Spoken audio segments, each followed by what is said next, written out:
Hey guys, welcome back to another video, and in today's video we're going to be looking at the top 5 Formula 1 rejects. So you probably realised over the last year or so on this channel I've been doing a series called F1 Rejects, and we got to like 9 or 10 parts, so you know, pretty successful series. You guys seem to really enjoy it, and in today's video I'm going to try and put together my top 5 F1 rejects, if that makes any sense. The top 5 drivers who went on to have good success outside Formula 1.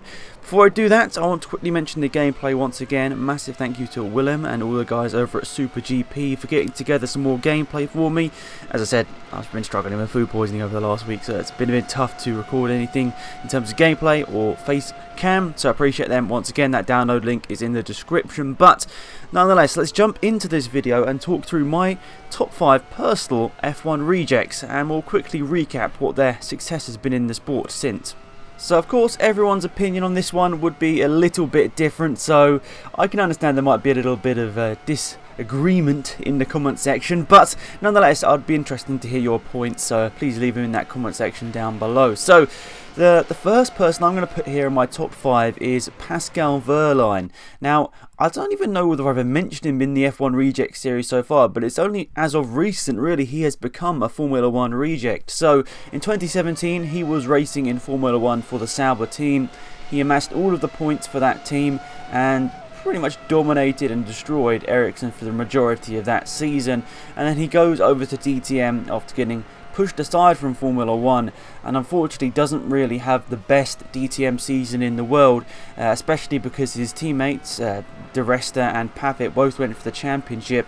It was a somewhat mediocre season for Verstappen, and he'd probably admit that himself. After 20 races he only got 1 podium, 108 points, and if you compare that to the eventual champion in DTM, that was 255 for Gary Pavitt in exactly the same car. You can see it was a somewhat mediocre season for Pascal Verstappen. I think he'd probably admit that himself as well. It was a tough season for him, and to get 1 podium in a car that had won multiple races over the season is quite a tough one for him. But he finished 8th place in the championship last year in DTM. But I think a lot of us realised this guy is too good not to be in a high-level motorsport, and even though he decided to leave Mercedes at the end of the 2018 season, he wanted to stay in a top-level motorsport seat, and thankfully for us he did. He stayed with Formula E, or he jumped over to Formula E with Mahindra Racing. Now luckily he didn't stay with the Mercedes branch, because if he raced for HWA, who are linked with Mercedes in the Formula E series, he'd be right at the back of the grid, and a lot of people would be like, this guy just can't catch a break. That's sort of what's happened with Stoffel Van Dorn. But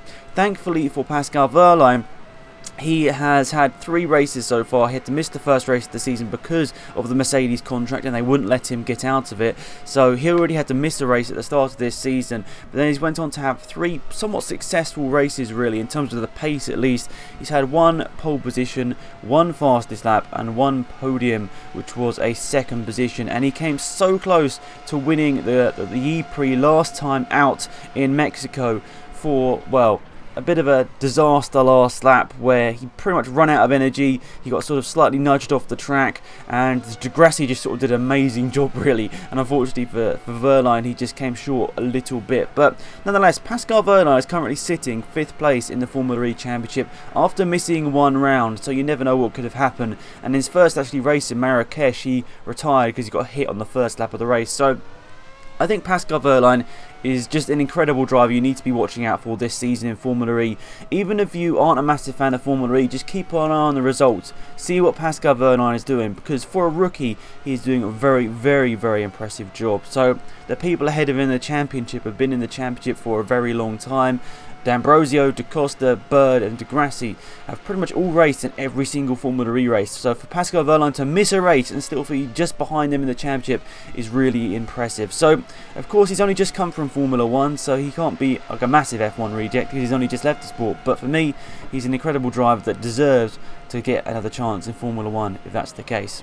Next on my list is Sebastian Vettel, and he's had a pretty successful time of it since he left Formula 1 in, was it 2011? So he's gone on to have actually quite a bit of success, especially racing with Toyota in the World Endurance Championship. He's finished in the top 3 in the championship multiple times, but I think more importantly for him possibly, as it's a singular driver in the car, he's went on to battle for the championship in pretty much every single Formula E season by last year, and he came second in the championship in its inaugural year in 14-15. He won the second year in 15-16, finished second in 16-17 because he missed 2 races, I think, or was it 2 rounds? He missed quite a few races because he had, he had to go and race in his Toyota in the World Endurance Championship instead.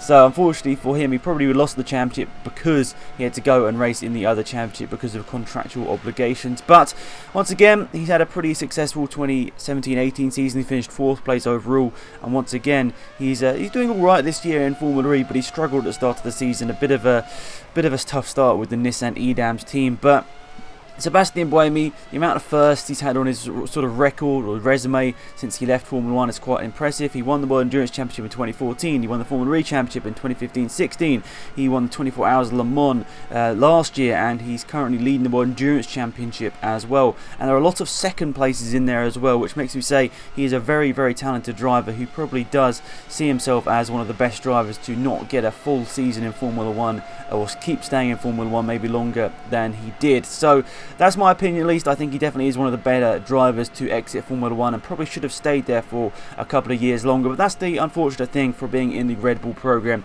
Yes, it does give you opportunities, but it's very cutthroat when they don't want you in the sport anymore. So though Sebastian Vettel, definitely one of the best drivers to leave Formula 1 over the last couple of years. And in my opinion, probably deserved a couple more years in it. I think his success since leaving Formula 1 has definitely proven that point. So some might disagree with this one coming up here because I think it got some mentions at the time, but Andre Lotterer, is he technically a Formula 1 reject? He did 1 race for Caterham and only did like half a lap, but yeah, I would say he is. I would say he deserved more time in Formula 1. He definitely deserved more time in Formula 1. Look at his past record before Formula 1. There's like 5 or 6 championships before he got to Formula 1 for that 1 race. And then since Formula 1, unfortunately, he hasn't quite gone on the championship winning runs he had before it. But at the same time, he's been a very successful driver, finishing 2nd place in the World Endurance Championship in 2015, 2nd place in the Super Formula Championship in 2016.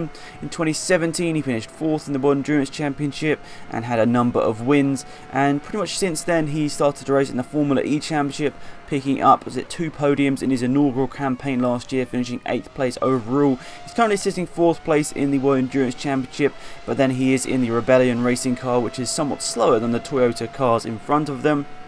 And he's also sitting 6th place in the Formula E Championship, and he's also had a fastest lap in that as well, not a podium as of yet. But Andre Lotterer is a driver that seemed to learn very quickly. He sort of got into Formula E a little bit later than the majority of the people he's racing against, and he's somewhat racing against them quite a lot quicker than I would have expected. Someone like Pascal Verstappen maybe has learned a little bit quicker than Lotterer, but then maybe he's a bit younger and maybe can adapt quicker. I don't know, or maybe more experience helps you.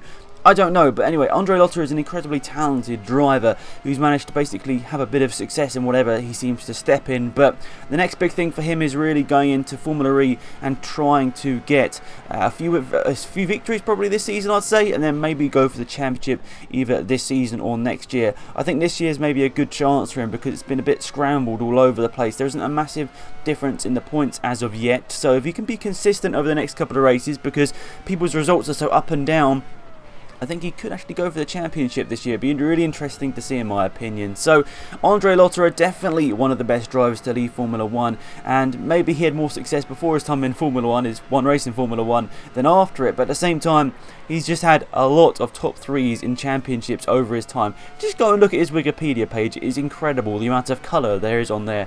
An incredibly talented driver, and yeah, I think he's sort of focusing now on Formula E a lot more, because he used to do Super Formula in Japan, and I think he even did some Super GT in Japan as well. So he had a lot on his mind, but of recent he's sort of been focusing on Formula E and the World Endurance Championship with Rebellion. So let's see what happens. I mean, he's had a pretty decent start to the season in Formula E. It's been somewhat consistent. 5th, 6th, 13th and 5th. So, okay, except from the 13th, it's been pretty good. So, we'll see what happens to Lotterer this season. But, keep your eyes out. I think he could be an outside shot at the championship this season.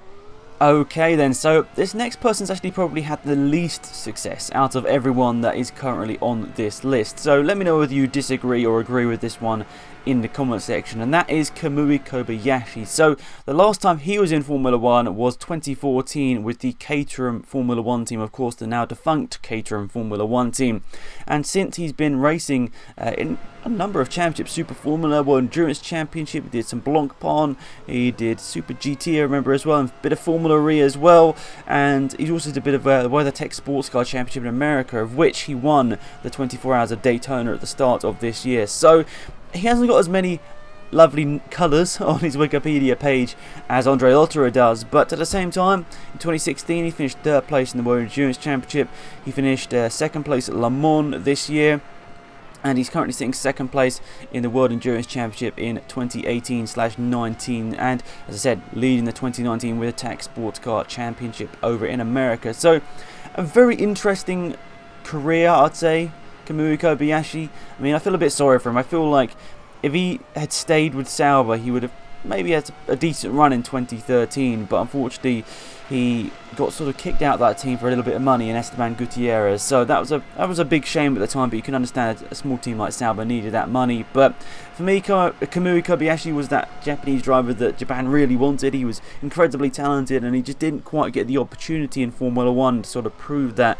Okay, he had a couple of good years in Formula 1, but after 2012, I kind of felt, yes, he got beaten by Perez, but it wasn't like a massive difference. So I felt like he definitely deserved to stay in Formula 1 in a decent team in 2013, but it wasn't the case. So I think that somewhat did his Formula 1 career, and since, as I said, he's had a decent amount of success. He sort of generally finishes in the top 5 of championships, but at the same time, he struggled to put together a championship winning campaign in the World Endurance Championship, which is the main championship he's been focusing on. So let's see whether he can do that this season or not. I doubt it, because Toyota are going to want Alonso to win the championship, but we'll see what happens. So for me, I really want to see Kamui Kobayashi win a World Championship.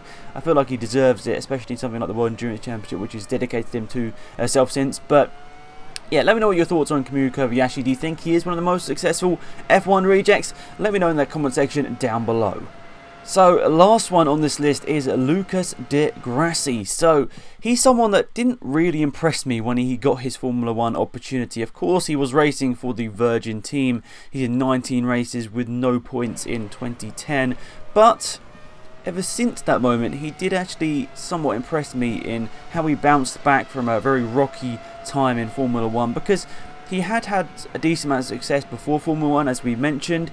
He was sort of racing in the normal junior categories and pretty much finishing top 3 in the majority of them, finishing 2nd place in like Formula Renault 2.0, then Formula 3, and then also GP2. He was all getting like 2nd places, 3rd place in the championship. He also got a win at Macau as well, which is seen as one of the best proving grounds for future talents. But when he got the opportunity in Formula 1, it just didn't work out for him, of course, in a back-end team, and he never came back. I mean, he did have a bit of an embarrassing moment, I remember, in Suzuka in Japan, where he spun it on the formation lap, and yeah, bit embarrassing. But nonetheless, the rest of his career really speaks for itself. As soon as he basically left Formula 1, he went to go and do the Pirelli test roll. I think he was just hoping he might get a chance back in Formula 1, but it never was the case. After a 2012 season of not much, he came into 2013, finishing 3rd place at Le Mans. The next year he finished 2nd place at Le Mans, and the next year he sort of started entering in Formula E in the 2014-15 season, finishing 3rd place in the inaugural year. And ever since that, he's been a prominent feature in the World Endurance Championship and also Formula E. That is, of course, until Audi pulled out of the World Endurance Championship a couple of years ago. And then he's been pretty much focusing on Formula E since, of course, winning the 16-17 championship that we mentioned earlier. So overall, I think de Grassi is a driver that whatever he seems to step foot in nowadays is successful. He, as I said, won the Formula E Championship in 2016-17, but he's also had success at Le Mans and also had a decent amount of good results in the Stock Car Brazil Championship that he's raced in as well. And he actually, to be fair to him, he finished on the podium in the WeatherTech Sports Car Championship in 2018 as well. I think that was the Daytona 24 Hours, I should say. So overall, really impressive season from Grassi to win the championship back in 2016-17, and once again he's looking like he's going to go for the championship again in 2018-19 in Formula E after an impressive Mexico E-Prix victory. So that is it for this video, guys. I appreciate your thoughts and opinions on this one in the comment section down below. Let me know what your thoughts are. Do you think any of these guys are worthy of coming back to Formula 1 now? I'd appreciate those thoughts in that comment section down below. But yeah, that's pretty much it. Thanks for watching, guys. Have a fantastic day, and I'll see you guys all around soon. It's been Alex, I'm out here. Goodbye.